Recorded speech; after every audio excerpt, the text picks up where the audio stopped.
very much. There are two points about the key that I should make. First of all, it doesn't fit the keyhole. We tried yesterday. It's purely a presentation key. Second thing, it's not really gold. It said in all the press things that it was a golden key. Well, it might be golden, but it's not gold. It's silver. It's a bit of a mystery as to why it's always been called gold, but still, there we are. My great-grandmother opened this magnificent building, then representing the mothers of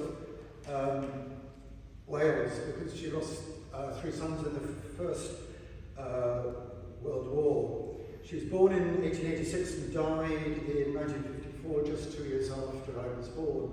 I never really met her. My cousin Marguerite said she did meet her, but Marguerite was 2 at the time in nappies, and her memory of the meeting is a bit sketchy, unfortunately. Even before the First World War, my great-grandmother had lost 2 children, Gladys, who had died at age 7 in 1907, and Elizabeth, who was born and died in 1901. 3 of her sons fought in the war. David joined the Welsh Guards and was killed in action in October 1916. His body was never found. His name is recorded on the memorial at Thupval. Thomas, the youngest of the 3, enlisted at age 17, saying he was 18. In November 1915 and fought in many of the major battles. He was badly injured in June 1918 and died on Christmas Day 1918, 6 weeks or so after the end of the war, which is really sad. Jack was in the Royal Welsh Fusiliers. He'd been wounded in both arms in 1916 at Mametz Wood, the First Battle of the Somme. Was invalided out and survived the war, but died here in Dowlais from his wounds and tuberculosis in 1920.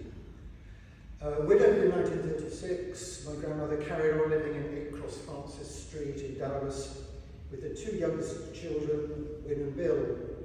Wyn and Bill remained there until the mid-1960s when they moved to Alexandra Place in Merthyr. They never married or had children, but were a really lovely great uncle and aunt to me, Margaret and Jan, and we stayed with them many times. Bill died in 1974 and Wyn in 1978. And so far as Craig and his team at the Temple were aware, that was the position in 2017, when for the purposes of the Women, War and Peace exhibition, they've been doing some detailed research into the opening of the temple and the people involved. The key in the papers were assumed to have been lost from sight, and indeed my great-grandmother had said that the papers would be buried with her, and that after the deaths of Wyn and Bill, it was thought that she had left no living descendants. It was pure coincidence that in 2019, on a holiday in Ravenna, my wife and I were talking to a charming elderly Welsh lady about spiritualism in Wales. And I should say that my great-grandmother was an avid spiritualist, which caused some confusion when we knew that she'd opened the Temple of Peace. I certainly thought there was something to do with that, rather than this rather magnificent building. But anyway, the elderly Welsh lady in Ravenna mentioned that my great-grandmother had opened Temple of Peace, which of course we already knew, but that there was a lot about her on the Temple of Peace's website, and suggested that I get in touch with Craig, which I duly did. What Craig's team had not picked up was that my great-grandmother had another daughter, my grandmother Letty. This is the same sort of thunderstorm as was going on when they opened this place. Yes, absolutely. It's been brought straight from 1938. Letty had dropped out of sight, as neither the 1901 or 1911 censuses had shown her living across Francis Street with her parents. Across Francis Street was a very small little house, and she had had a lot of children. So she was farmed out to live with her grandfather, John James, and family. One of Letty's aunts, Ollie, was a Red Cross nurse at the start of the First World War. She took Letty under her wing and took her over to the Channel Islands, to Guernsey, during the course of which she met my grandfather, Jack Martel, who had been injured in France. They married and prospered on Guernsey. Letty died in 1978, having 3 children: David, Betty, the mother of Marguerite and Jan, and my mother, Daphne. The papers in the key had been kept by Bill and Wynne. On their deaths, the key and letters ended up with my mother, and the papers relating to the opening of the temple with Marguerite and Jan's mother.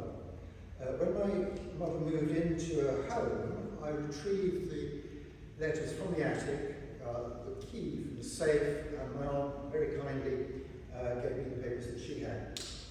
We'd been thinking of getting in touch with the temple anyway, but it was pure coincidence that the lady in Ravenna had mentioned all the information about Minnie on the internet that got us to get in touch with Craig.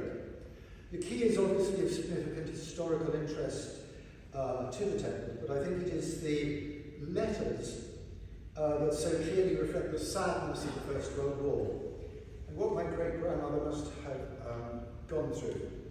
The letters are full of the mundane trivialities of life in the trenches, occasionally getting more emotionally involved about the horrors that they all went through.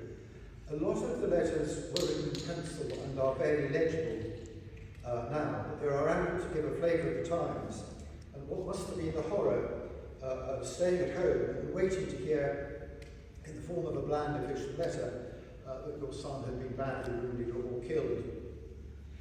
In conclusion, I'm very glad that the key can be reunited with the temple, and indeed with the various letters and mementos that lie behind the choice of my great-grandmother as the voice of the mothers of Wales. Thank you.